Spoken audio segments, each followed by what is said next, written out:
Hi guys, hope you're well. Coming to you from Auto Deutsch, Audi and Volkswagen specialist here in Manchester. So I've got another quick one for you today. I've got this Tiguan in behind me. So this is a Mark 1 Tiguan. This model ran from 2009 up right up to 2016, so it's had a pretty long life, this car. And this has got a common issue on them, which is it's got water ingress. So we're getting rainwater in the passenger footwell, and as you can see, this car's got a pan roof, so already we kind of know where we're looking at on it. So what I'm going to do, I'm going to take you over to the car, we're going to have a look at what damage it's doing, and I'm also going to show you what we found as the fix. And just before I do that, if you could do us a favour, give us a like, give us a subscribe if this video is any help to you. I try to post videos whenever I can when I find something interesting that might help you guys out. So anyway, let's take a look at the car.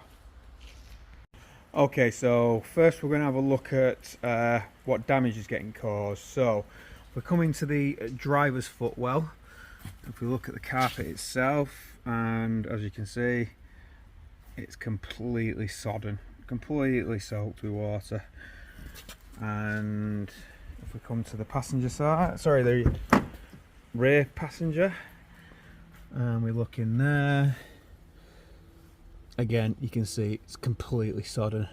Now this is only happening on this car on the passenger side, it could be one of either sides, but if we look at the pan roof, so there's a pan roof.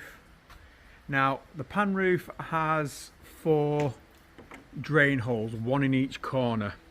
So the front drain hole here goes in a pipe that comes down the A-pillar into the plenum chamber, through a little rubber grommet or valve, and out down the wheel arch. Same with the passenger side, and then at the rear you have a drain hole at the back. Now you can't actually get to this drain hole because it's behind this fixed bit of glass. So there's a drain hole there, and it goes down the D pillar, through a grommet, and out into the wheel arch. So that happens on all 4 corners. The front corners, so all 4 of these are known for getting clogged up. This one isn't clogged though, but a quick way you can try is just get a jug of water and just pour a little bit down here and see if a load of water comes out the wheel arch. If it does, it's probably working fine. If it doesn't, you've got a clog, and we'll speak about that more in a minute. But on the back, what's actually happening, so we've got this pipe coming down the D pillar. As you can see, we've already took the boot apart, and it comes through the body here, and if I can just grab it because it's already loose, here's the pipe and here's the end of it. Now that end is meant to be in a rubber grommet, but this one was loose, so I have actually taken the grommet out now, but this was sat in the body and the pipe wasn't even in the hole, which was strange. So what's been happening is this entire area has been filling with water, and then it's been pouring over into this area. You can see all the wet and dirt here, and then it's been going forward, sloshing over and getting into the carpet and just soaking the carpet.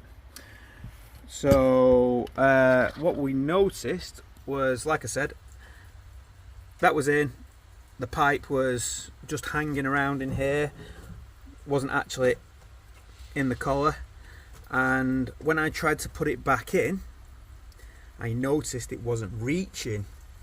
I could maybe just about get it in to sit in the collar a little bit, but I'm talking about a millimetre. It was just right up there. You couldn't get the pipe to sit any further down this collar. It's meant to be all the way at the bottom.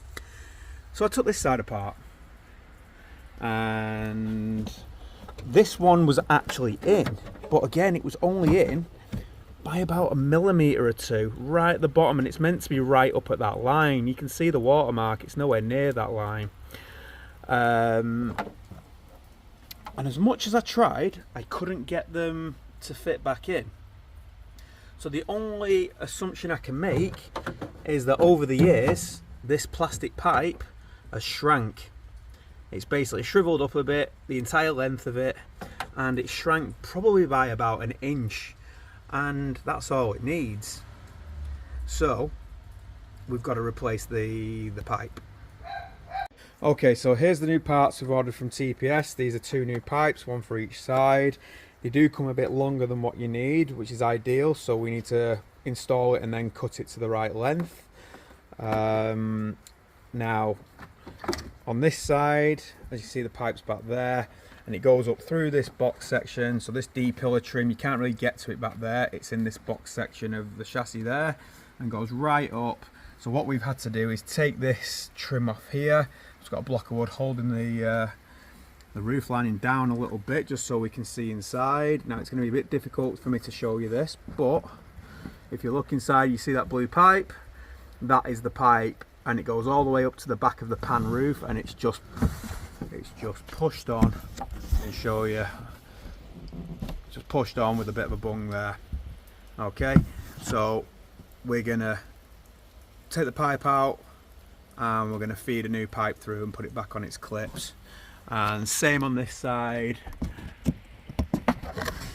Pipes up there, a bit hard to see. There it is, pipes there. We're going to do the same on that side. We're going to run them down, and like I said, they'll be a bit too long, and we'll cut them to the right size. One thing we've done as well is order 2 new valves, which in hindsight I didn't really need to do. But if you look at this valve here, now this is what clogs up the fronts. So if you look at the valve, we call it a valve, it's basically just a piece of rubber. And it's made so water can't really go upwards into it, which I don't know why, because, you know, gravity. But if you look, it's quite a thin slit.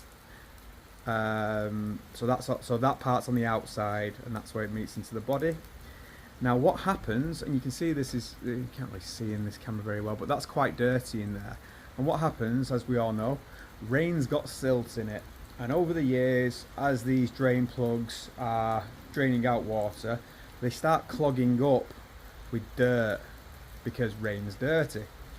Now that's the main thing that clogs up the fronts. So if you do get it not coming out the front, chances are these are clogged up. They even get bits of leaves in them and stuff.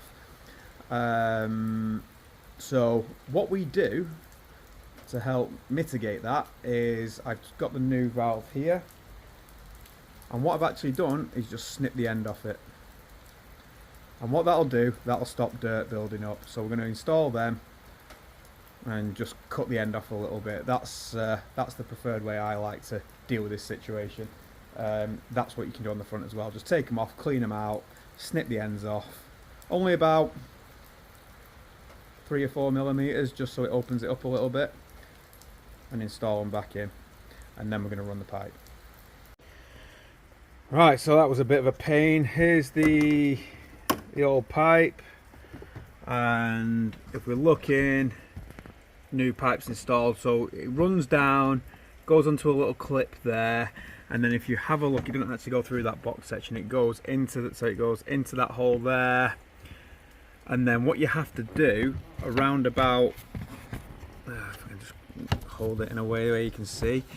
So after this hole here, there's a piece of foam inside the D-pillar there, and there's a hole inside the D-pillar that you have to feed it through, which is a bit annoying. You have to get your hand down there and simultaneously pull this back and get your hand up there and try and feed it through. As you can see, I've fed it through now, and then pull it all the way down, and then it goes on a reach up. There's another clip behind there that it clips into, and then it's finally through. Now you can see how much longer it is, so we've got plenty to cut off there. So what I'm going to do now is install the grommet, and I'm going to cut that to length so it sits fully in the grommet.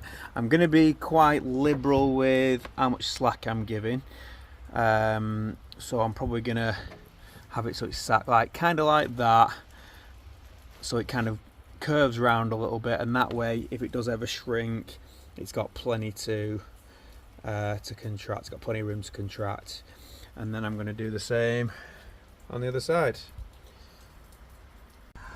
Just a quick one, something I've noticed while I've been getting to the second one. If you look up at the pipe, it's all dirty around the top of the pipe, and as is the inside of the liner, the roof liner. So I was looking at that and I looked at the other one I've just took off, and that's dirty as well. So not only have they come out at the bottom, but this seal here is also going. So it's only dirty obviously because rainwater has got through it. So it looks like the pipes are knackered at the top as well there, and if I have a look there, it's not so bad on that side at the top. Obviously there's a new pipe there, but there's no marks on the roof liner, but this side has been leaking up at the roof liner itself. Only minor. The main culprit is down there and down there, but it's a good job we're changing them, so that's another thing to look out for. Right, okay, so now we've done both pipes. They're both in, they're securely sat in the collars of the grommets. The grommets are securely in the body. I've left a little bit of, it's hard to show you, but so there's plenty of wiggle room for that pipe now, and that pipe is all the way completely installed inside the collar, and there's still plenty of room for movement, so there's lots of room in case it ever contracts in the future. So that's it, it's all done. Hopefully there'll be no more leaks in the back and there'll be no more leaks in the carpet. We're going to wet vac the carpet now, get as much up as we can, but unfortunately that's just going to have to dry out in its own time. If that's been any help to you guys, again, give us a like, give us a subscribe, and we'll see you on the next one.